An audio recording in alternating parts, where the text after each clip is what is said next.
உங்களை நீங்கள் ஆத்மாவாக எந்த வகையில் அனுபவம் செய்கின்றீர்கள்? யாராவது சொல்லுங்க பாப்போம். Can I? எஸ். நான் ஆத்மா அப்படின்னு நினைக்கும்போது ஃபர்ஸ்ட் ஆஃப் ஆல் நான் ரியலைஸ் பண்ண நினைக்கிறது ஐ எம் வெரி லைட். இந்த பாடியிலேருந்து அபவ் விடுபட்டு ஒரு ஒரு நட்சத்திரமாக அது ஒரு லைட்டாக ரொம்ப லைட் மீன்ஸ் ஒளியாகவும் அதே சமயம் லேஸாகவும் பாடியோட வெயிட் ஃபீல் ஆகாத அப்படிதான் நான் ஆத்மா அண்ட் ஃபுல் ஆஃப் எனர்ஜி ஒரு டார்ச் லைட் மாதிரி அப்படிதான் நான் எக்ஸ்பீரியன்ஸ் பண்றேன். நான் ஆத்மான்னு நினைக்கும் போது I am trying to practise in that way. அப்படிதான் பிரதர். ஓகே, கரெக்ட் சிஸ்டர், கரெக்டா சொன்னீங்க. அடுத்தது யாராவது சொல்றீங்களா? இல்ல சிஸ்டர் சொன்னதுதான் எல்லாரும் அனுபவம் பண்றீங்களா? இல்ல வேற மாதிரி யாராவது அனுபவம் பண்றீங்களா? ஓம் சாந்தி உங்க பிரதர். சிஸ்டர் இரு புருவங்களுக்கு மத்தியில அந்த எங்களோட ஆத்மாவை உணரேக்குள்ளேயே எங்களுக்கு அந்த உணர்வு ஏற்படுது பிரதர். அந்த சுகத்துல அதுல ஒரு நிலப்படவே எனக்கு அந்த ஆத்மன்ற கொண்டுறக்கூடியதாக இருக்குது. ஓம் சாந்தி. ஓகே, இரு புருவ மத்தியில அனுபவம் செய்கின்றீர்கள். ஓகே, ஓம் அடுத்தது. சாந்தி பிரதர். ஓம் சாந்தி. ஆமாங்க, சொல்லுங்க. அந்த சிஸ்டர் சொன்ன மாதிரி தான் பிரதர் எனக்கு அனுபவம் பண்ணியிருக்கேன். ஓகே, என்ன மாதிரி? புருவ மத்தியில இல்ல லேசான தன்மையுடையதாக? லேசானது. ஓகே, அதாவது லேசான ஆத்மாவின் உடலை ஆத்மாவின் ஆத்மாவின் அனுபவங்கள் பலவிதமானது. ஆமாங்க. சில பேர் சில விதமாக அனுபவம் செய்வார்கள், சில பேர் வேறு விதமாக. ஆனால் நமக்கு எல்லாவித அனுபவமும் தேவை. அதாவது நம்ம ஒரு குழந்தைக்கு என்ன ரொம்ப பிடிக்கும்?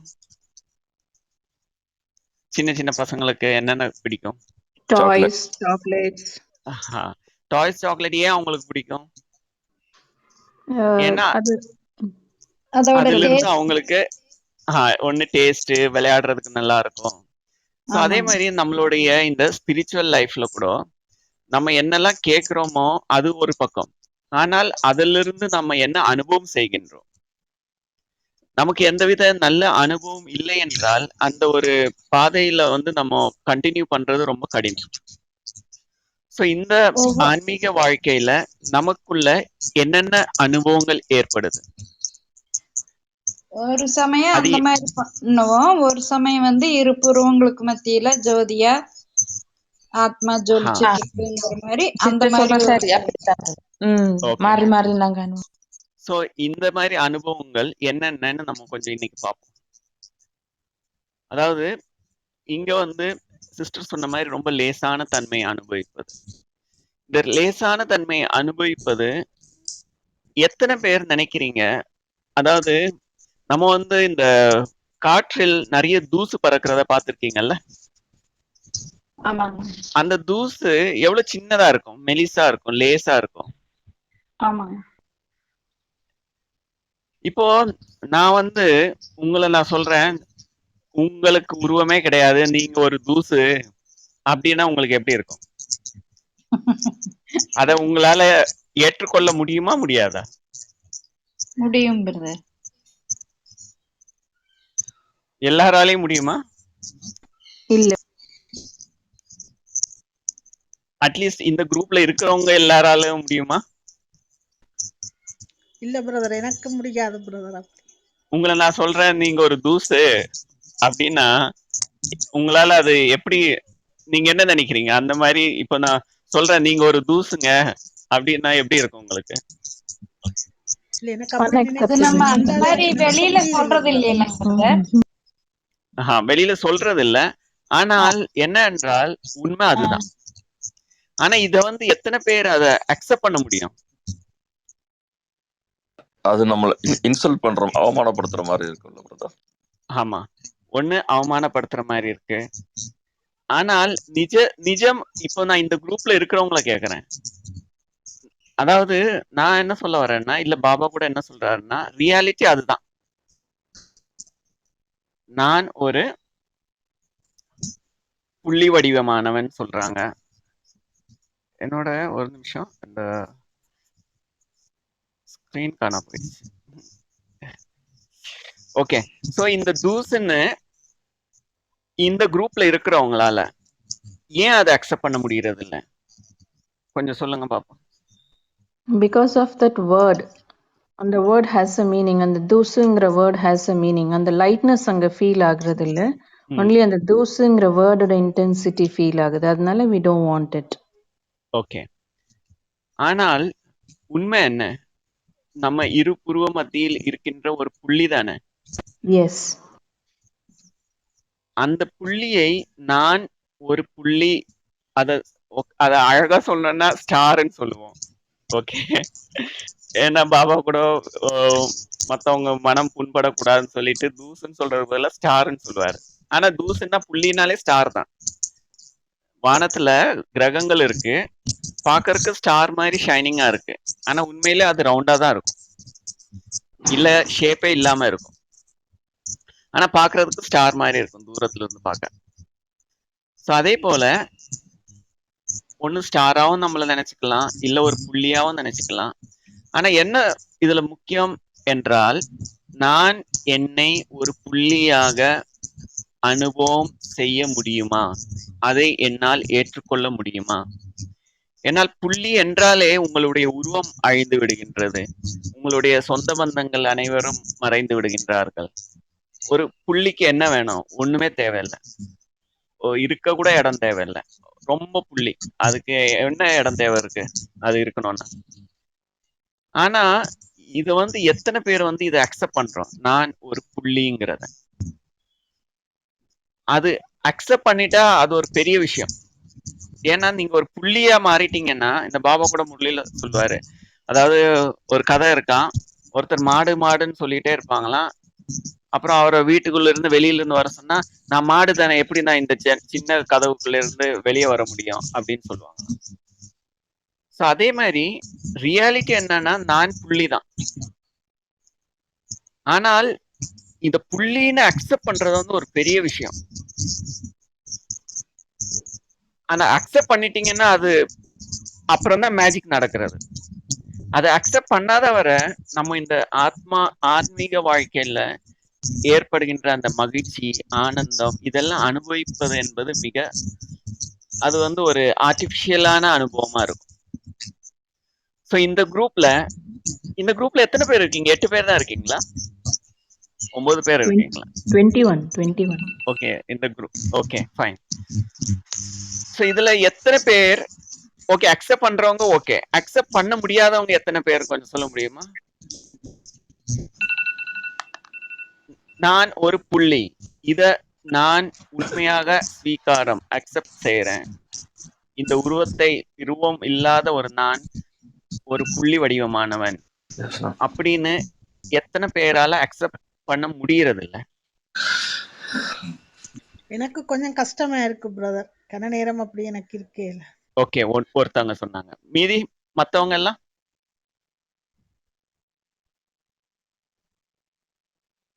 மத்தவங்களால அக்செப்ட் பண்ண முடியுது. அக்செப்ட் பண்ண முடியுது பிரதர். ஓகே, அதுல தான் ஃபுல் ஃபோக்கஸ் இருக்குது. அதுல தான் ஃபுல் பிராக்டிஸ் அண்ட் எஃபர்ட்ஸ் எல்லாமே அதுல தான் இருக்குது. ஆமா, ஏன்னா கண்டிப்பா. அது ஸோ இது அக்செப்ட் பண்ண முடியாதவங்க கொஞ்சம் கொஞ்சமா என்ன பிராக்டிஸ் பண்ணி என்ன நான் ஒரு புள்ளி வடிவமானவங்கிறத உங்களுக்குள்ள அந்த ஒரு அக்செப்டன்ஸ் கொண்டு வாங்க. இது ரொம்ப முக்கியமானது. இந்த ஆன்மீக வாழ்க்கையில இருக்கிற அனுபவம், நல்ல மகிழ்ச்சியான ஆனந்தம் இதெல்லாம் அனுபவம் செய்யணும்னா அது ஒரு முக்கியமான ஒரு விஷயம். ஓகே, இது ஒண்ணு கவனத்துல வச்சுக்கோங்க. அப்புறம் 2வது, நான் புள்ளி வடிவமானவன் என்பதை நீங்கள் அக்செப்ட் பண்ணிட்டீங்கன்னா, அந்த புள்ளிக்கான அனுபவம் எல்லாம் நான் செய்ய வேண்டும். புள்ளி என்றால் என்ன? ரொம்ப லேசானது, மிதக்கக்கூடியது, அது எந்த ஹெவினஸ் வெயிட் எதுவுமே கிடையாது, ரொம்ப லேசான தன்மையானது. அவர் லேசான தன்மையாக இருப்பதால் அதில் மகிழ்ச்சி இயற்கையாகவே இருக்கும். ஸோ அந்த புள்ளியை நீங்க அக்செப்ட் பண்ணிட்டீங்கன்னா, அந்த புள்ளியினுடைய குணங்களையும் நீங்கள் அனுபவம் செய்ய வேண்டும். இது 2வது விஷயம். 3வது விஷயம், இந்த புள்ளியின் குணங்கள், அதையும் நாம் தெரிந்து கொள்ள வேண்டும். என்னென்ன குணங்கள்? இதுக்கு நான் எக்ஸாம்பிள் சொல்லணும்னா, சூரியன் ஒரு எக்ஸாம்பிள் எடுத்துக்கலாம். சூரியனை பார்த்தீங்கன்னா, அது ஒரு இடத்துல இருக்குது. சில நேரம் அந்த மேகம் அந்த சூரியன் மேல போய் வரும்போது நீங்க பாத்தீங்கன்னா அந்த மேகத்தின் இடையிலிருந்து அந்த மேகத்தின் மேகம் மூலமாக நீங்க சூரியனை பார்க்கும்போது கண்ணு கூசாது.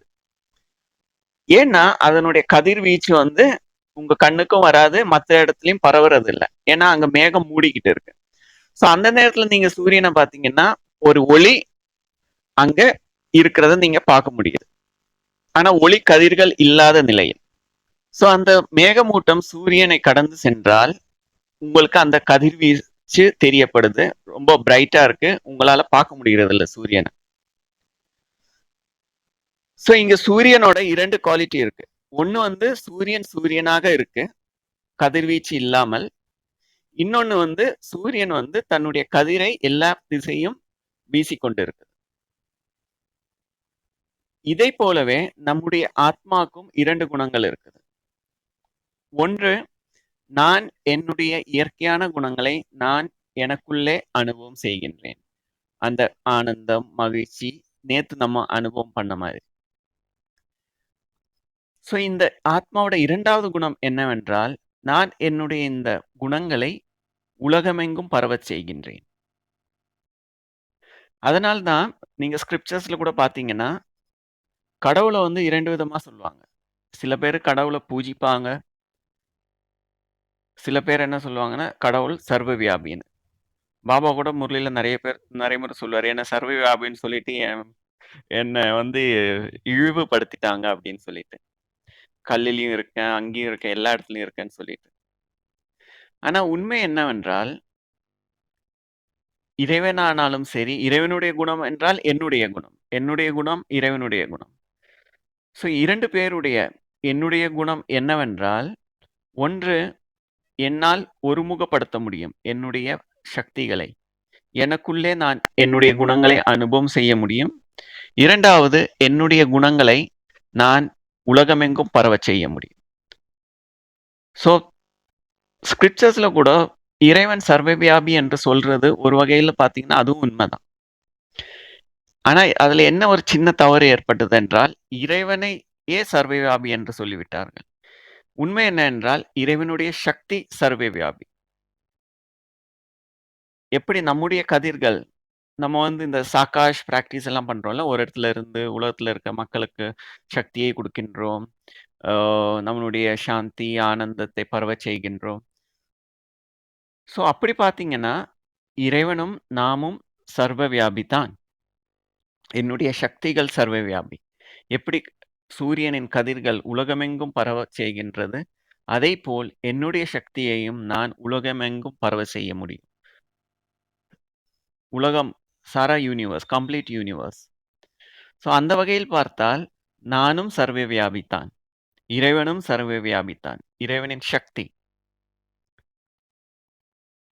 ஸோ இதை வந்து நம்ம இப்போ ஒரு 5 நிமிஷம் ப்ராக்டிஸ் பண்ணுவோம். நேத்து செஞ்ச அதே ப்ராக்டிஸ் அதிலிருந்து நம்ம கண்டினியூ பண்ணுவோம்.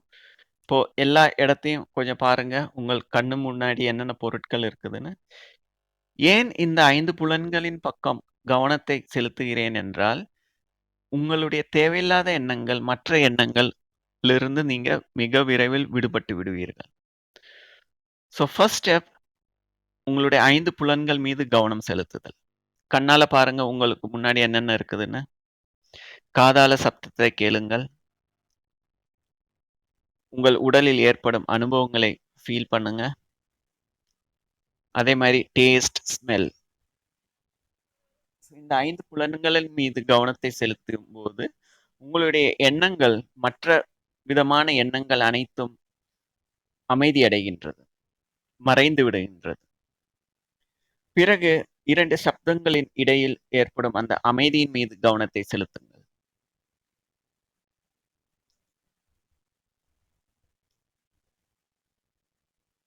உங்கள் கவனம் அந்த அமைதியின் மீது இருக்கும்போது நீங்களே அந்த அமைதியாக மாறுகின்றீர்கள். நீங்கள் வேறு, அமைதி வேறு கிடையாது. நீங்கள் தான் அமைதி. எதன் மீது உங்கள் கவனம் செலுத்தப்படுகின்றதோ அதுவாக நீங்கள் மாறுகின்றீர்கள்.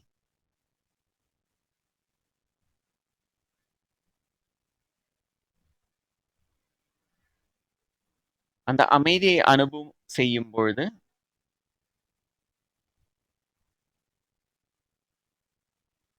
மற்ற விஷயங்கள் இல்லாததினால், மற்ற எண்ணங்கள் இல்லாத காரணத்தினால் மிக லேசான தன்மையை அனுபவம் செய்கின்றீர்கள். இதனால தான் பாபா முரளியில பல முறை சொல்வாரு, வெறும் சைலன்ஸ் வந்து போர் அடிக்கும். ஆனா உங்களுடைய சைலன்ஸ் ஸ்வீட் சைலன்ஸ், இனிமையான அமைதி. ஸோ அந்த அமைதியை அனுபவம் செய்யும் பொழுது உங்களுக்குள்ளே அந்த லேசான தன்மை, புன்முறுவல், மகிழ்ச்சியை அனுபவம் செய்கின்றீர்கள். இந்த ஒரு ஸ்டேஜ் என்னன்னா, நீங்கள் உங்களுடைய குணங்களை நீங்களே அனுபவம் செய்கின்றீர்கள். ஆத்மாவை உணருகின்றீர்கள். ஆத்மாவின் குணங்களை உணருகின்றீர்கள். என்னுடைய ஒரிஜினல் குணங்களை நான் எனக்குள்ளே அனுபவம் செய்கின்றேன்.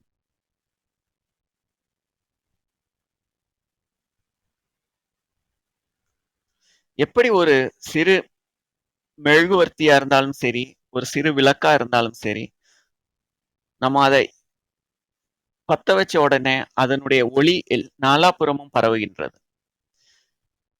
ஸோ பாபா ஒரு முரளியில சொல்றாரு, நீங்க எல்லா உலகத்துக்கும் ஒளி கொடுக்கணும்னு எல்லாம் நீங்க நினைக்கணும்னு கூட அவசியம் கிடையாது. நீங்கள் உங்களுடைய ஒளியை, உங்களுடைய ஒரிஜினல் குணங்களை அனுபவம் செய்யும் போது அது தானாகவே நாலாபுறமும் அது சென்றடைகின்றது அப்படின்னு சொல்லுவார். ஸோ இப்போ கூட நீங்கள் எப்படி இந்த குணங்களை அனுபவம் செய்கின்றீர்களோ அதை வந்து அப்படி ஃபீல் பண்ணுங்க. அந்த எனர்ஜி உங்களிலிருந்து விடுபட்டு நாலாபுறமும் பரவுகின்றது.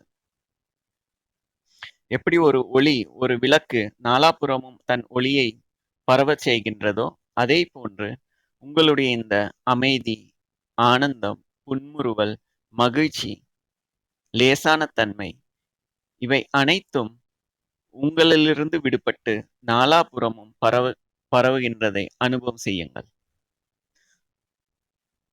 ஸோ முதல்ல என்ன பண்ணீங்க, உங்களுடைய கவனம் உங்களுக்குள்ளே இருந்தது. உங்களுக்குள்ளே இந்த அனுபவங்களை அனுபவம் செய்வதாக உங்களுடைய கவனத்தை அதன் மீது செலுத்தினீர்கள். இப்பொழுது உங்கள் கவனம் இந்த குணங்கள் அனைத்தும் உங்களை விட்டு நாலாபுறமும் பரவுகின்றதை, அந்த பரவுகின்ற அந்த ஒரு அனுபவத்தை மீது கவனத்தை செலுத்துங்கள்.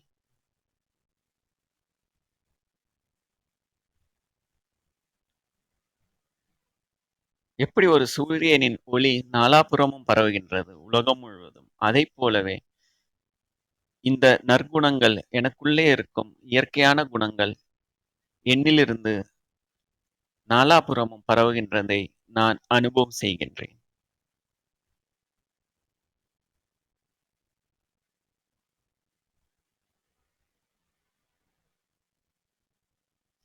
இத பாபாவோட சப்தத்துல நம்ம பிராட் இன்டெலெக்ட்னு கூட சொல்லலாம். விஸ்தாரமான ஒரு புத்தி, விஸ்தாரமான ஒரு அனுபவம்.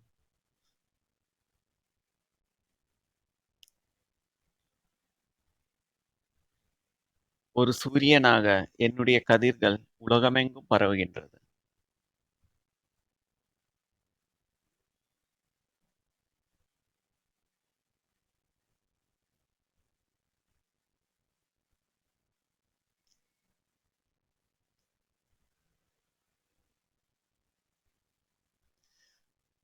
ஸோ முதலில் உங்களுடைய கவனம் உங்களுக்குள்ளே இருந்தது. இப்பொழுது உங்களுடைய கவனம் நாலாபுறமும் இருக்கின்றது.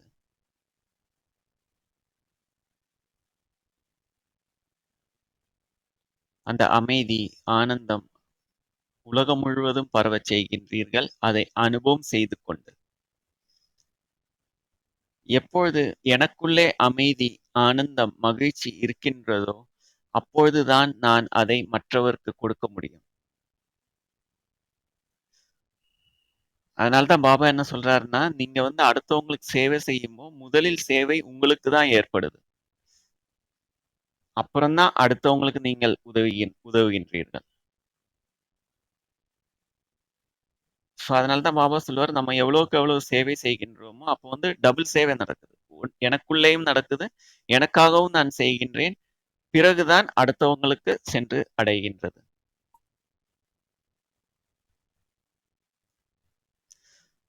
ஸோ இந்த வகையில் பார்த்தால் என்னுடைய அடுத்த கேள்வி, ஆத்மா என்றால் என்ன?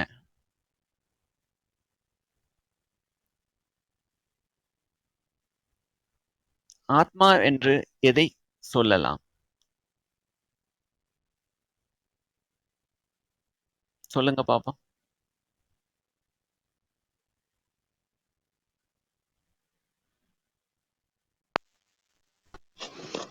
நான் ஆத்மா. ம். நான் இந்த உடல் அல்லாத ஒரு லேசான ஒளிப்புள்ளி வடிவமான ஆத்மா. நான் ஆத்மா. ஓகே. ஆனால் இது கூட யார் அனுபவம் செய்யறது? நான் ஒரு ஒளி புள்ளி வடிவமான ஆத்மா அப்படின்னு உங்களுக்கு எப்படி அனுபவம் ஏற்படுது? எங்கிருந்து அனுபவம் ஏற்படுது? அதை அனுபவிக்கின்றது யார்? எப்போது உங்களுக்கு அந்த அனுபவம் ஏற்படுது? அது கொஞ்சம் கவனமா யோசிங்க. உங்களுடைய அனுபவத்தை வச்சு சொல்லுங்க.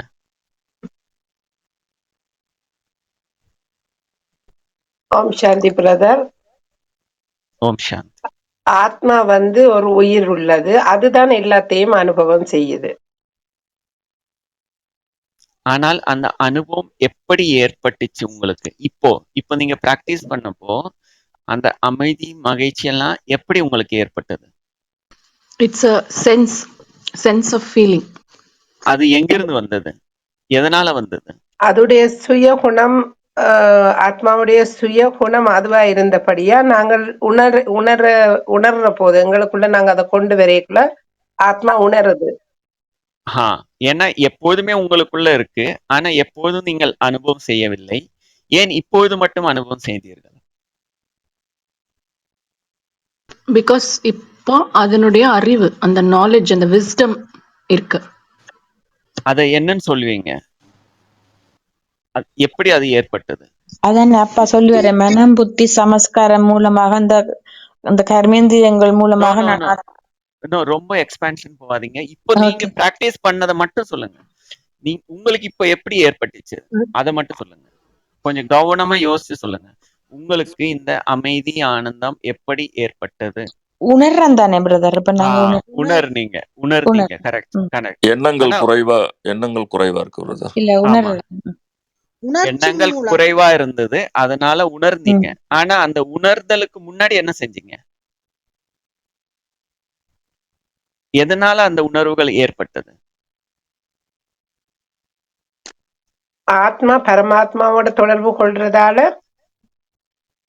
இல்ல உடல்ல இருக்குத்தானே எங்கட ஆத்மா இருக்கு. இல்ல, இப்போ நடந்த அனுபவம், நீங்க அனுபவத்தை கவனம் வைங்க.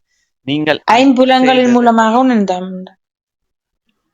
5 புலன்கள் மூலமாகவும் ஏன் எப்பொழுதும் அனுபவம் ஏற்படவில்லை? ஏன் இப்பதான் ஏற்பட்டுச்சு? இப்பதான் எங்களுக்கு அமைதியா இருக்கிறோம், அப்பதான் அத உணர்றோம் முழுமையாக. அங்க ஒரு நிலைப்படுறது என்ன வருது, அந்த ஒரு நிலைப்படுறதுன்னு சொன்னீங்கல்ல, அதுதான். அதாவது கான்சென்ட்ரேஷன் சொன்னீங்க. ஆனா அதுக்கு இன்னொரு அர்த்தம் என்னன்னா அட்டென்ஷன். தியானம் சொல்றோம்ல, மெடிடேஷன் நம்ம தமிழ்ல என்ன சொல்றோம்? தியானம். தியானா கான்சென்ட்ரேஷன், அட்டென்ஷன்.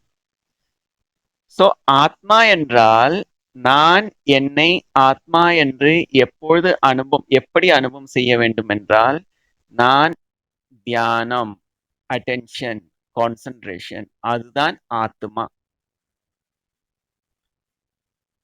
ஆத்மாக்கு டைரக்டா ஒரு ஆன்சர். ஆத்மா என்றால் என்னவென்றால், ஆத்மா என்றால் தியானம், ஆத்மா என்றால் அட்டென்ஷன், கவனம், அதுதான் நான். உங்களுடைய கவனம் எங்கே செல்லுகின்றதோ அதுவாக நீங்கள் மாறிவிடுகின்றீர்கள்.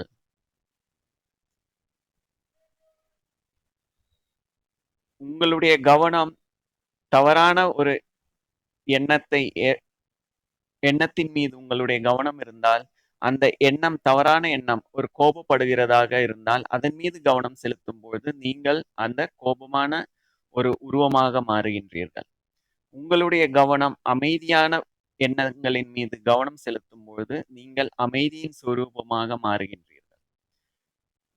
ஸோ அந்த வகையில் பார்த்தீங்க என்றால் ஆத்மா என்றால் கவனம், ஆத்மா என்றால் அட்டென்ஷன். இன்னொரு எக்ஸாம்பிள் சொல்றேன் பாருங்க. அதாவது ஒரு பேப்பர் இருக்கு.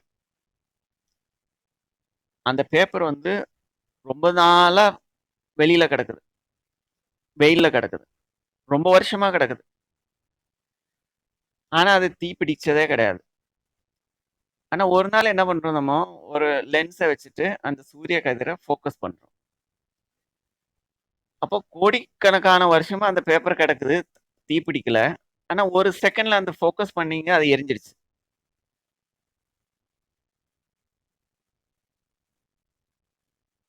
அதனாலதான் பாபா என்ன சொல்றாருன்னா, உங்களுடைய பாவங்கள் எல்லாமே ஒரு நிமிஷத்துல எரிஞ்சிரும். ஆனால் அதுக்கு என்ன முக்கியம், என்ன வேண்டுமாங்க? ஒருமுகப்படுத்த வேணும். ஆமா, ஒருமுகப்படுத்துதல் என்பது மிக அவசியம். அந்த ஒருமுகப்படுத்துதல தான் எல்லாமே இருக்கிறது. அந்த கவனத்தில் தான் எல்லாமே இருக்குது. அந்த கவனம் தான் ஆத்மா. உலகத்துல நீங்க எல்லாத்தையும் அனுபவம் செய்யலாம். ஆத்மாவிடத்து எவ்வளவு சக்தி இருக்குது என்றால், உங்களுக்குள்ள இருக்கிற வந்த நோயை கூட நீங்க ஒரு செகண்ட்ல குணப்படுத்தலாம். உங்களுக்கு தேவையான பொருளை நீங்கள் அடையலாம். நீங்கள் உங்களுடைய என்னென்ன நினைக்கிறீங்களோ அதெல்லாம் நீங்க அனுபவம் செய்யலாம். ஆனால் எல்லாத்துக்கும் ஒரே ஒரு கண்டிஷன் தான் இருக்கு. என்ன வேணும்?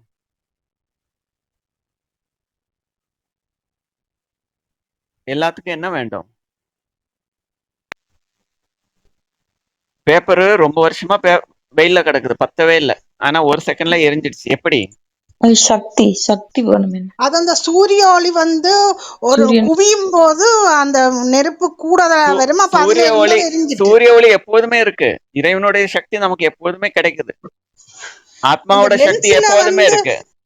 அந்த லென்ஸ்ல வந்து குவிவு வில்லி ஆகி தெருப்படையேக்க எரியுது. ஆமா, அந்த குவியும் சக்தி அதுதான் கான்சென்ட்ரேஷன், அட்டென்ஷன்ங்கிறது. சோ ஆத்மாவின் உண்மையான ஸ்வரூபம் என்னவென்றால், நீங்கள் ஆத்மாவாக அனுபவம் செய்ய வேண்டும் என்றால் நீங்கள் ஒவ்வொரு நொடியும் கவனமாக இருக்க வேண்டும். நீங்கள் உங்கள் கவனத்தை சிதறவிட்டால் அங்கே உங்களுடைய ஆத்மாவின் ஒரிஜினல் குணத்தை நீங்கள் அனுபவம் செய்ய முடியாது. ஏனென்றால் உங்களுடைய கவனம் பல பொருட்களின் மீது சிதறும் போது நீங்கள் அந்த பொருட்களின் அனுபவமாக மாறுகின்றீர்கள். என்னுடைய கவனத்தை சிதறாமல் நான் எப்பொழுதும் ஃபோக்கஸ்டா, அட்டென்டிவா, கான்சென்ட்ரேஷனா ஒவ்வொரு செயலையும் செய்யும் பொழுது என்னுடைய ஆத்மாவின் சக்தி நான் செய்கின்ற ஒவ்வொரு செயலிலும் தென்படுகின்றது. இந்த வகையில் உங்களுக்கு என்ன புரிய வேண்டும் என்றால், நான் ஆத்மா என்றால் நான் அந்த அட்டென்ஷன், கவனம் செலுத்துகின்றவன். அதைத்தான் நாம் ஆத்மா என்று அழைக்கின்றோம். இதுல ஏதாவது டவுட்ஸ் இருக்கா உங்களுக்கு?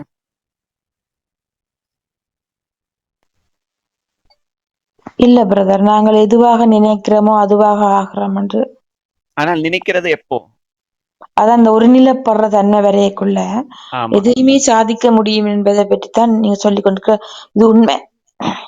ஓகே. சோ இந்த ஒருநிலைப்படுகின்றது அந்த ஒரு செயல். இப்ப நான் உங்களுக்கு ஒரு கேள்வி கேட்கிறேன். நீங்கள் எல்லாரும் என்னுடைய நான் இப்போ பேசுறதை கவனமாக கேட்கின்றீர்களா? ஆமா, ஆமா. ஒருநிலைப்படுகின்றது இல்ல மனம். ஓம் பிரதர், ஓம். சோ இந்த ஒருநிலைப்படுகின்ற அந்த சக்தி தான் நீங்கள் ஆத்மா என்று அழைக்கப்படுகின்றது. அனைத்து பொருளும் இந்த ஒருநிலைப்படுதல் என்ற ஒரு செயலினால்தான் நீங்கள் அனுபவம் செய்கின்றீர்கள். சோ ஆத்மாவுக்கு செல்ஃப் கண்ட்ரோல் வேண்டும் என்றால், நான் ஒரு எக்ஸாம்பிள் சொல்றேன். உங்களுக்கு எப்பயாவது கோபம் வந்தது, கொஞ்சம் யோசிச்சு பாருங்க. கோபம் வந்தா என்ன நடக்குதுன்னு. இருக்கிற பொருள் எல்லாம் தூக்கி அடிப்பீங்க, அடுத்தவங்கிட்ட என்ன நடக்குதுன்னே தெரியாது. பேசுவாங்க, பேசுவாங்க, சத்தம் போடுவாங்க, தூக்கி அடிப்பாங்க. சோ அந்த நேரத்தில் சுய உணர்வு என்பது இருக்குதா அந்த இடத்துல? என்ன பேசுறோம், என்ன செய்றோம்ங்கிறது? இல்ல இல்ல. பிரதர். ஆ. கோபப்படுறது மட்டும் இல்ல. நீங்க எந்த ஒரு அந்த பாபா சொல்றாருல்ல 5 தீய குணங்கள் சொல்றாருல்ல, 5 வைசஸ் விகாரங்கள். சோ 5 விகாரங்களும் ஏற்படுவது எப்போது என்றால் நாம் நம்முடைய கவனச்சிதறல் ஏற்படும் பொழுதுதான். எப்போது என்னுடைய கவனம், என்னுடைய உணர்வு, சுய உணர்வு எப்பொழுதும் என்னிடத்தில் இருக்கின்றதோ அப்பொழுது எந்த தவறும் நிகழ்வது கிடையாது. நான் என்னுடைய சுய உணர்வை மறந்த நிலையில்தான் தவறுகள் ஏற்படுகின்றது.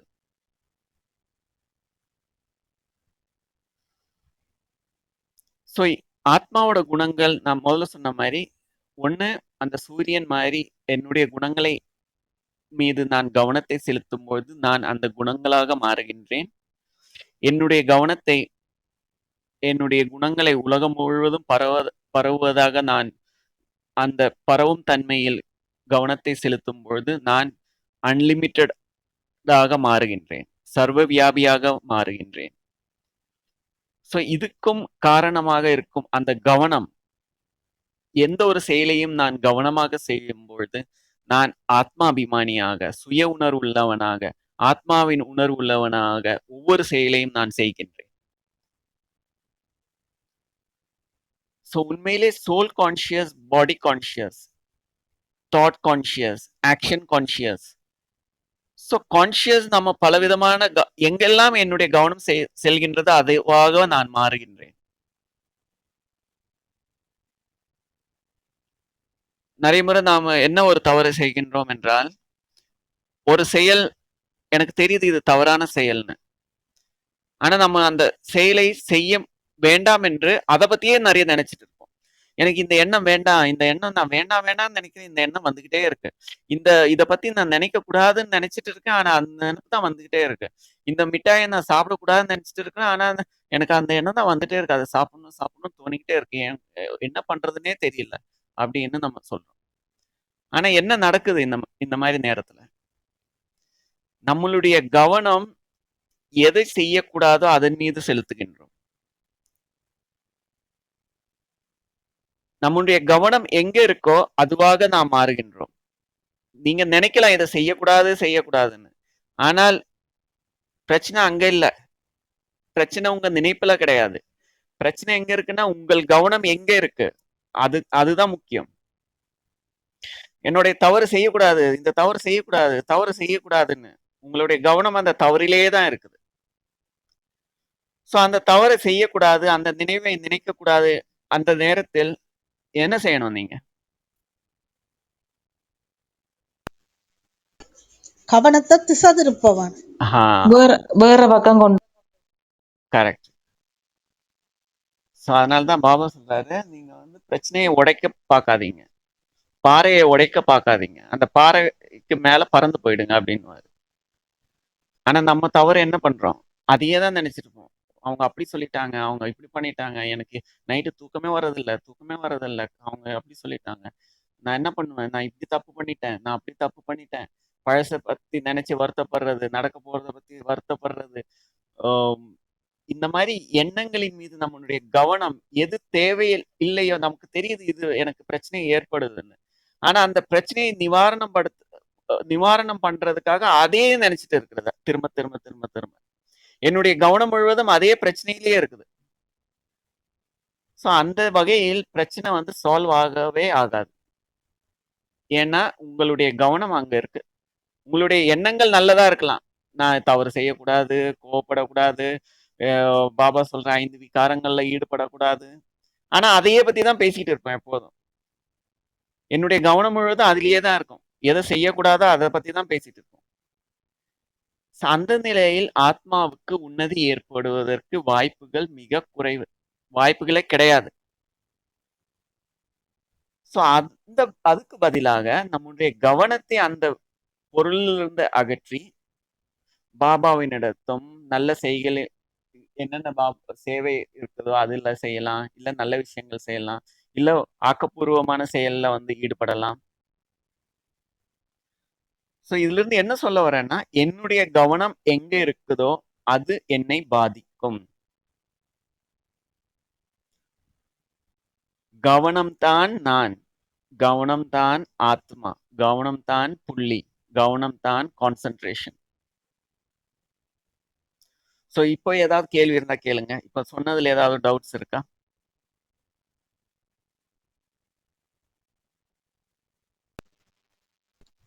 இல்ல பிரதர், ஓகே இல்ல. ஓகே. இப்ப நம்ம இந்த ஆன்மீக வாழ்க்கையில என்னென்ன சக்தி நமக்கு கிடைக்குது? ஏன்னா இந்த சக்தியை பற்றி நாம் தெரியாமல் இருக்கும் வரை இந்த ஆன்மீக வாழ்க்கை நமக்கு ரொம்ப போர் அடிக்கும். இந்த ஆன்மீக சக்தியை நாம் அனுபவம் செய்ய வேண்டும்.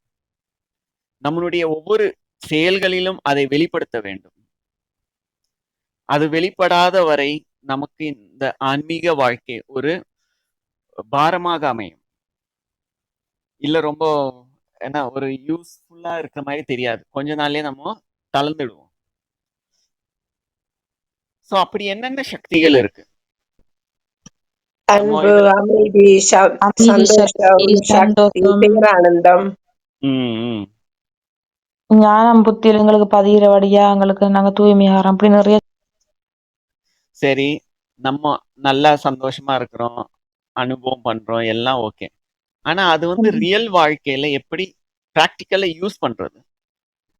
நம்ம தாட்ஸை நமக்கு வேண்டிய போல திருப்புறதுக்கு அதுக்குண்டாய ஒரு பவர் இருக்கு. இஷ்டத்துக்கு மனசு கண்டதையும் யோசிக்காம ஃபோக்கஸ் ஓகே. பண்ணி எப்படி எங்க அதை இது பண்ணணுமோ, டைரக்ட் பண்ணணுமோ அது பண்ண முடியுது. நம்ம ஓகே. நினைக்கிறதெல்லாம் அடைய முடியும்.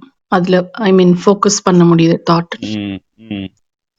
ஓகே, அது ஒரு முக்கியமான சக்தி. வேற ஆன்மீக பயிற்சிகள், சுகமான பயிற்சிகள், அது நான் அப்படி அனுபவம் பண்றேன். அதன் மீது கவனம் செலுத்தும் பொழுது கூட அதுவாக மாறுகின்றீர்கள். ஓகே, சரி. இதை பிராக்டிக்கல் லைஃப்ல எப்படி யூஸ் பண்றது? அதாவது நீங்க ஒரு நான் பிகே, ஒரு கடவுளை வணங்காதவர்கள், அவர்களிடத்து நீங்க இதை சொல்றீங்க. அவங்களுக்கு இது எப்படி யூஸ்ஃபுல்லா இருக்கும்? இந்த ஸ்பிரிச்சுவல் பவர்ஸ் என் மூலமா அவங்களுக்கு நல்லதே அனுபவம் ஆகும். அவங்களுக்கு அப்படி என்னோட பேச்சு, என்னோட பார்வை, என்னோட பிஹேவியர் எல்லாமே அவங்களுக்கு ஹர்ட் ஆகாது. அந்த மாதிரி ஒரு அவங்களுக்கு லாபம். எனக்கும் அந்த கான்ஷியஸ் அப்படியே கேரி பண்ண முடியுது. அந்த ஒரு பவர் கிடைக்குது. ஓகே. அதாவது நீங்க பிகே ஆனதுக்கு அப்புறம் நிறைய வருடங்களாக இந்த பாதையில் இருக்கின்றீர்கள் ஆன்மீக வாழ்க்கையில். ஸோ அப்பொழுது உங்களுக்குள்ள இந்த பிராக்டிக்கல் இஷ்யூஸ், உங்களுடைய பண இஷ்யூவா இருக்கலாம், இல்ல சொந்தக்காரங்க இஷ்யூவா இருக்கலாம், ஜாப் இஷ்யூஸா இருக்கலாம், வேற எந்த படிப்பு சம்பந்தப்பட்ட குழந்தைகளா இருந்தா, சிறு வயதினர்களாக இருந்தால் அவர்களோட படிப்புல எப்படி இந்த ஆன்மீக பிராக்டிஸ் எப்படி யூஸ்ஃபுல்லா இருந்தது? அதாவது நம்மளுடைய நடைமுறை வாழ்க்கையில் பாபா சொல்ற இது ராஜயோகா. நம்மளுடைய என்ன சொல்றது, ஒரு வாழ்க்கை. இது ஒண்ணும் இல்ல, காலையில மட்டும் நான் 1/2 மணி நேரம் பிராக்டிஸ் பண்ணுவேன், சாயங்காலம் பண்ணுவேன், அதோட முடிஞ்சு போச்சு. அப்படி கிடையாது. நம்மளுடைய நிஜ வாழ்க்கையில் எங்கெல்லாம் இது எப்படியெல்லாம் யூஸ் பண்ணிருக்குன்னு உங்களுடைய லைஃப்லயே பாருங்க. நான் என்னோட வாழ்க்கையில நடந்து நான் கொஞ்சம் எக்ஸாம்பிள் உங்களுக்கு சொல்றேன். ஆனா அதுக்கு முன்னாடி ஈவன் பதஞ்சலி யோகா சூத்திரத்திலையும் சரி, வேதாஸ்லயும் சரி, பகவத்கீதையிலையும் சரி, பகவதத்திலையும் சரி, ஆத்மாவோட சக்தியை பத்தி நிறைய சொல்லியிருக்காங்க. இந்த அஷ்ட சித்திகள்னு கூட சொல்லுவாங்க. நம்ம அதை பத்தி கொஞ்சம் பார்ப்போம். ஒண்ணு இந்த அனிமா, மஹிமா, லஹிமா இந்த மாதிரி எல்லாம் சொல்லுவாங்க. ஆனா அவங்களுக்கு அனிமானா இருக்கிறதுலயே சிறு வடிவமாக மாறுறதுன்னு சொல்லுவாங்க. ஆனா உண்மையிலேயே அது பாபாவோட ஞானத்துலதான் அது உண்மையாக மாறுது. நம்ம எப்போ நம்ம புள்ளியாக அனுபவம் செய்கின்றோமோ நாம் ஒரு புள்ளியாக சிறிய பொருளாக மாறி விடுகின்றேன். அப்புறம் மஹிமா, என்னுடைய சக்தியை உலகமெங்கும் நான் பரவ விடும்போது நான் ஒரு மஹிமானா அன்லிமிட்டெட், பெரிய ஒரு பொருளாக நான் என்னையே அனுபவம் செய்கின்றேன். லஹிமா, ரொம்ப லேசான தன்மை. நான் எப்பொழுது ஆத்மாவாக அனுபவம் செய்கின்றேனோ அப்போ நான் மிக லேசான தன்மையை அனுபவம் செய்கின்றேன். அதே போன்று நான் என்ன நினைக்கிறேனோ அது என்னால் அடைய முடியும். எப்போது நீங்கள் எந்த செயல் செய்தாலும் சரி, நீங்க ஸ்கூல்ல படிக்கிற மாணவனா இருந்தாலும் சரி, ஜாப் செய்யறவங்களா இருந்தாலும் சரி, வீட்ல இருக்கிற பிரச்சனையை சால்வ் பண்றவங்களா இருந்தாலும் சரி, எங்கே உங்களுடைய முழு கவனம் செல்லப்படுகின்றதோ, அப்பொழுது அந்த பிரச்சனைய பத்தி முழு சக்தியும் அதாவது என்ன சொல்றதுன்னா, ஈவன் யோக சூத்திரத்திலயும் இருக்குது. யோகா பண்றவங்க, அந்த தாரணா, தியான, சமாதி. சொல்லப்போனா இந்த தாரணை, தியானம், சமாதி என்றால் ஒண்ணும் பெரிய கேட்கறதுக்கு தான் வார்த்தைகள் ரொம்ப சொபிஸ்டிகேட்டடா, ஸ்பிரிச்சுவலா இருக்கு. உண்மையில அது ஒண்ணும் கிடையாது. நீங்க ஒரு பொருளை 5 நிமிஷம் கான்சென்ட்ரேட் பண்ணீங்கன்னா அது தாரணை. 10 நிமிஷம் ஃபோக்கஸ் பண்ண முடியுது, அது தியானம். அதையே முழுமையாக நீங்கள் உங்களுக்குள்ள ஏற்றுக்கொண்டு அதனுடைய முழுவதையும் நீங்கள் அனுபவம் செய்கின்றீர்கள். அதுதான் சமாதி. சோ அந்த நிலையில் நீங்கள் படிக்கிறவங்களா இருந்தா நீங்க படிப்பை பத்தி சிந்தனை செய்கின்றீர்கள்.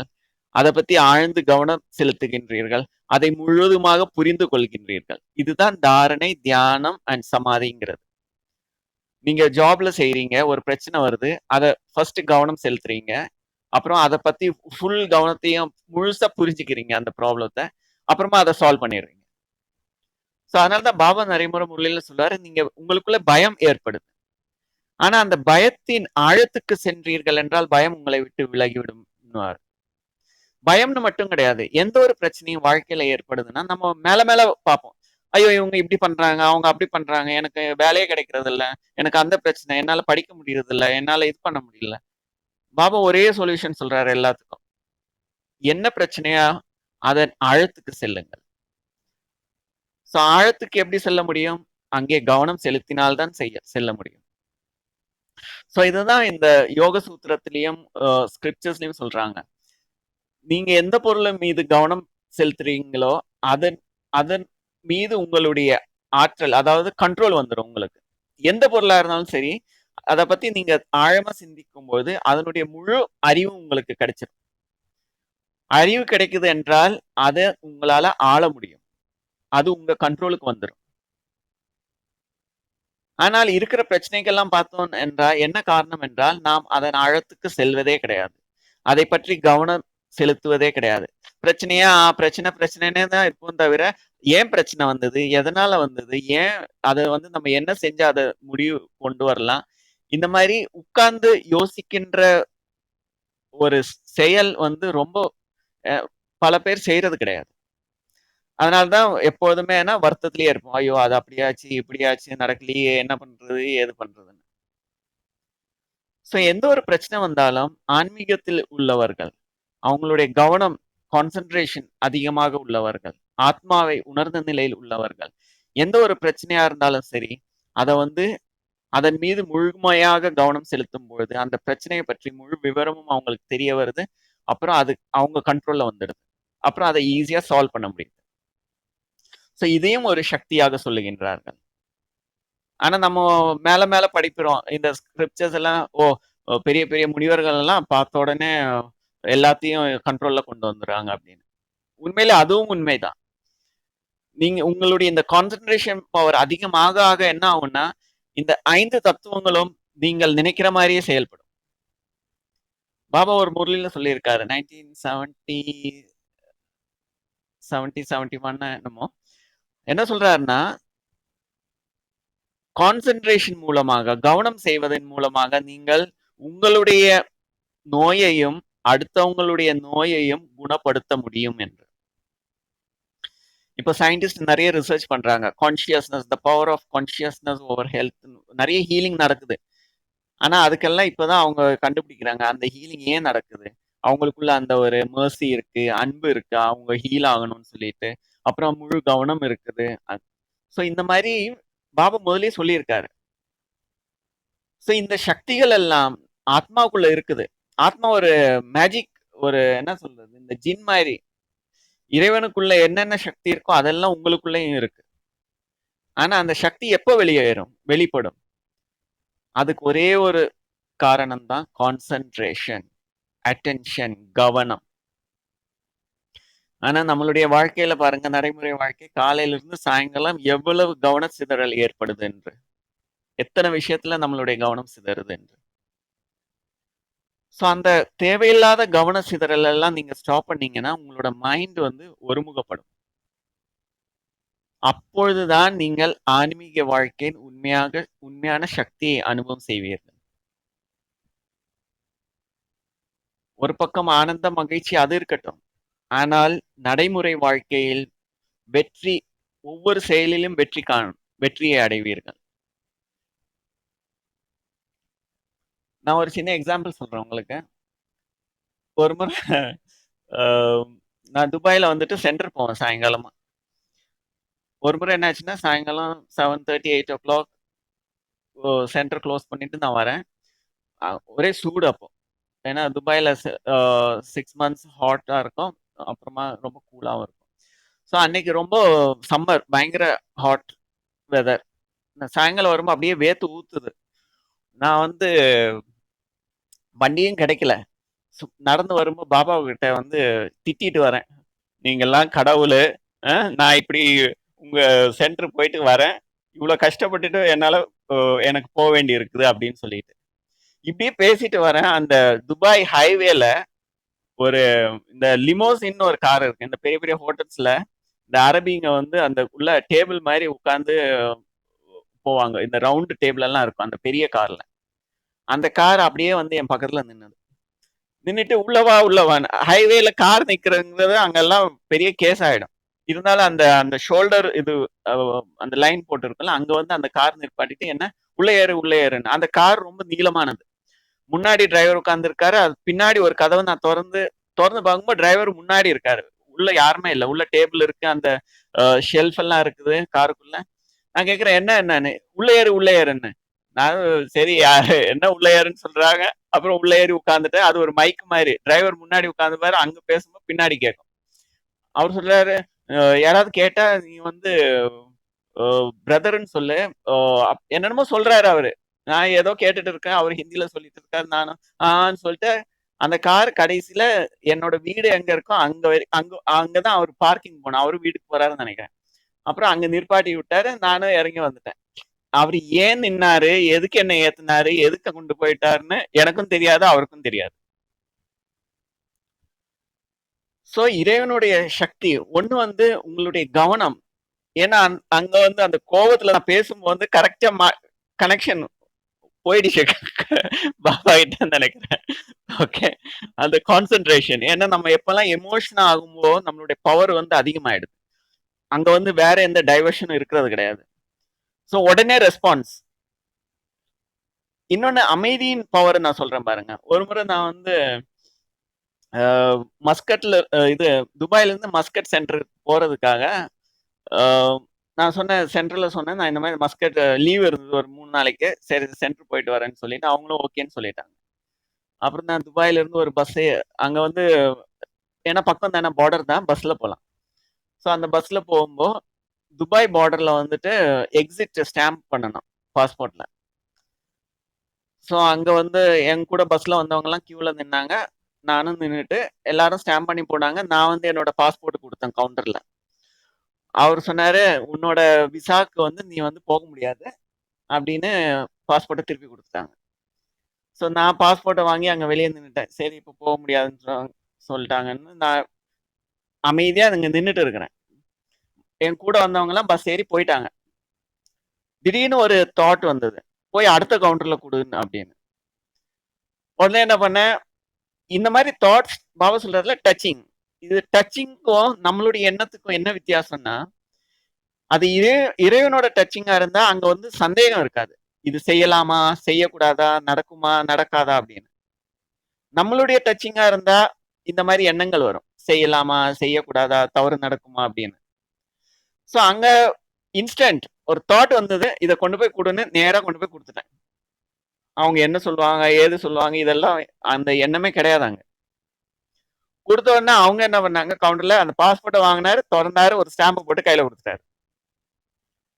ரெண்டும் அதே இடம் தான், 2 கவுண்டர் பக்கத்துல. ஒருத்தர் மாட்டேன்ட்டாரு, ஒருத்தர் ஸ்டாம்ப் போட்டு கொடுத்துட்டாரு. ஸோ வெளியே வந்தேன். ஏன்னா அது வந்து பார்டர்னால எல்லாரும் வண்டி போய்கிட்டே இருக்கும். ஒரு டிரைவர் சொன்னாரு, வா நான் உன்னை அங்க விட்டுறேன்னு சொல்லிட்டு அந்த ஒரு கார்ல ஏறி நான் அந்த பக்கம் போனேன். அங்க போனா அதே என்னோட பஸ்ல வந்தவங்க எல்லாம் அவங்க அங்க ஸ்டாம்ப் பண்றதுக்கு மஸ்கட் என்ட்ரிக்காக கியூல நின்றுட்டு இருக்காங்க. அப்புறம் நானும் அவங்க கூட நின்று என்னோட ஸ்டாம்ப் வாங்கிட்டு அப்புறம் நானும் அவங்க கூட போயிட்டேன். ஸோ ஏன் சொல்ல வரேன்னா, அந்த இடத்துல ஸ்டாம்ப் ஆகல, மைண்ட் வந்து பிளாங்க் ஆயிடுச்சு. மைண்ட் பிளாங்க்னா அமைதியா இருக்கு. ஸோ அப்ப என்ன ஆகுதுன்னா, ஈஸியா வயர்லெஸ் கனெக்ஷன், ஈஸியா நம்ம வந்து இறைவனோட டச்சிங். பாபா நிறைய முறை முறையில சொல்றாரு, அதாவது நிறைய நம்ம திங்க் பண்ணணும்னு அவசியம் கிடையாது. மைண்டை வந்து கிளீனா வச்சுக்கணும், கிளியரா வச்சுக்கணும். கிளியர்னா என்ன அர்த்தம்? அமைதியாகவும் அந்த நம்மளுடைய ஆத்மாவின் குணங்களின் அனுபவங்களோடு நாம் இருக்கும்போது எண்ணங்கள் அமைதியாயிடுது. அதிகமாக எண்ணங்கள் இருப்பது கிடையாது. அப்பொழுது என்ன ஆகுதுன்னா, நம்ம எண்ணங்களை ரிசீவ் பண்றது ஈஸியா இருக்கும். அதே மாதிரி பதஞ்சலி யோக சூத்திரத்திலையும் சொல்றாங்க, ஒரு இடத்துல இருந்தே அடுத்த இடத்துல இருக்கிறத பார்க்கலாம், நீங்க அடுத்த இடத்துல போலாம் அப்படின்னு எல்லாம் கூட சொல்லுவாங்க. அதுவும் உண்மைதான். நிறைய விஷயங்கள் ஒரு இடத்துல இருக்கும் போதே தூரம் நடக்கிற விஷயம் எல்லாம் தெரியும் உங்களுக்கு. ஏன்னா நம்மளுடைய மைண்ட் வந்து அமைதியாகும்போது நம்ம வந்து அன்லிமிட்டடா மாறுறோம். எப்படி பாபாவை சர்வவியாபின்னு சொல்றாங்களோ, நம்மளுடைய ஆத்மாவும் அந்த சர்வவியாபி குணம் உடையது. அப்ப என்ன ஆகுதுன்னா, நம்மளுடைய மனம் அமைதியா இருக்கும்போது தூரத்துல யாராவது நம்மளை பத்தி நினைச்சா கூட நமக்கு அது தெரிய வந்துடும். ஓ, இப்ப திடீர்னு யாரையோ பத்தி நினைப்பு வரும், பார்த்தா அன்னைக்கு அவங்க வந்து ஏதாவது மெசேஜ் உங்களுக்கு அனுப்புவாங்க. ஸோ ஏன் அவங்க நினைப்பு திடீர்னு வந்தது? ஏன்னா உங்க மைண்ட் கிளியரா இருக்கிறதுனால அவங்க உங்களை பத்தி கவனம் செலுத்தும் பொழுது உங்களுக்கு அது தெரிய வருது. இன்னும் சொல்ல போனோம் என்றால், ஒரு இடத்துல இருந்து இன்னொரு இடம் போறது அதுவும் உண்மைதான். இந்த ஆஸ்ட்ரல் டிராவல் எல்லாம் நீங்க வந்து நல்ல மெடிடேஷன் பண்ணி மூன்றாவது கண்ணின் அனுபவத்தோடு நீங்க தூங்குனீங்கன்னு வச்சுக்கோங்க, படுத்தீங்கன்னு வச்சுக்கோங்களேன், நீங்க பாபா சொல்றாரு, உங்கள் அந்தர்வான் ஷரீர் மூலமாக நான் நிறைய சேவை செய்வேன். இதுவும் நல்ல எக்ஸ்பீரியன்ஸ் இருக்கு. நான் வேணா இன்னொரு நாள் சொல்றேன் உங்களுக்கு எப்பயாவது. ஸோ மணி 12 ஆயிடுச்சு. ஏதாவது கேள்வி கேட்கணும்னா கேட்கலாம்.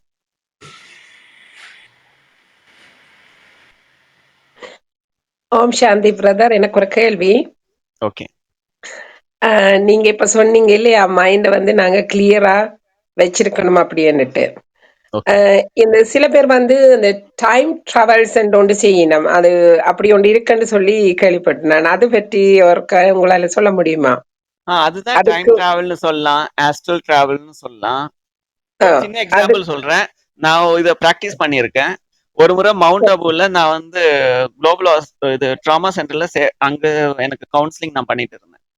அப்போ அதே நேரத்துல நான் இதுவும் பிராக்டிஸ் பண்ணிட்டு இருந்தேன், ஆஸ்ட்ரல் டிராவல். இது ஒண்ணும் கிடையாது. பாபாவோட நாலேஜ்ல என்னன்னா, நீங்க ஆத்மாவோட உணர்வோடு இரவில் படுத்தீர்கள் என்றால் உங்களுடைய கனவுல வந்து நீங்கள் ஒரு ஒளி வடிவமாக அங்க இங்கேயும் சுத்திட்டு இருப்பீங்க, நிறைய சேவை செய்வீங்க. இது நிஜம். அன்னைக்கு என்னாச்சுன்னா, நான் இது பிராக்டிஸ் பண்ண இருக்கிறதுனால நான் ஸ்பெஷலா இது ட்ரைனிங் கூட எடுத்திருக்கிறேன் வெளியே.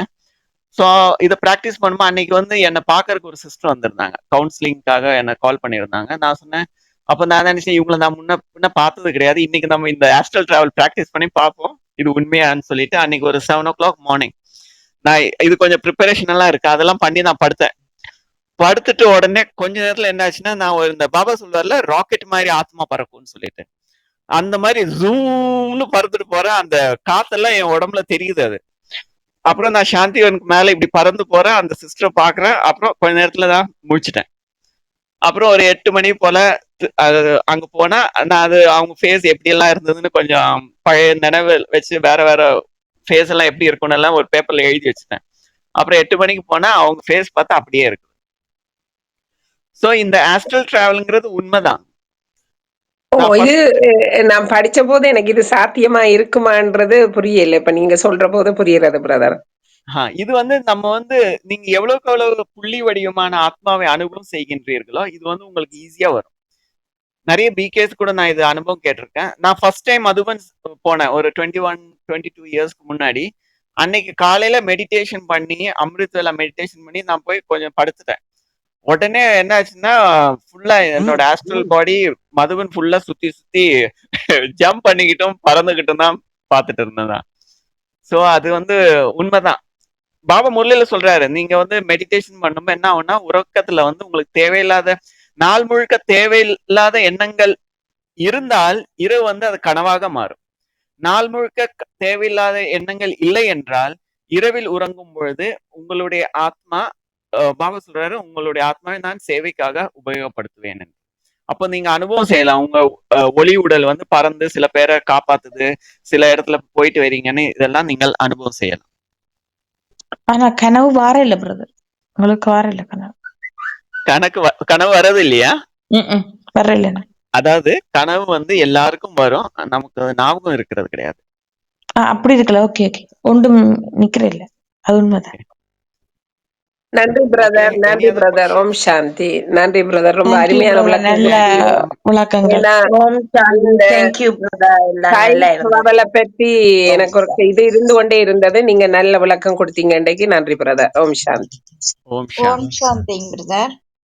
தேங்க்யூ லெனின் பிரதருக்கும் ரொம்ப தேங்க்ஸ், இந்த ஒரு வாய்ப்பை அமைத்து கொடுத்ததுக்கு. மோகன் பாய் கூட ரொம்ப தேங்க்ஸ். அவர் இன்னைக்கு ஹாஸ்பிட்டல் எங்கேயோ போறாங்க. அவர் இதுல இந்த ரீப்ளே அப்புறம் கேட்கறேன்னு சொல்லியிருக்காரு. ரீப்ளே மோகன் பாய். அப்படியா? மோகன் பாய், ஓகே ஓகே. ஸோ இன்னைக்கு பாபா மிலன் வேற. ஆமா, நீ 30ஆம் தேதி. நம்ம பிரதரோடைய இந்த யூடியூப் 3வது கண் பற்றிய தியானம் மேல இருக்க லிங்க் வந்து யூடியூப் லிங்க். நீங்க அதை கிளிக் பண்ணீங்கன்னாக்கா அந்த லிங்க்ல வந்து நீங்க 3வது கண் பத்தி பிரதரோட மெடிடேஷன் அதுல இருக்கு.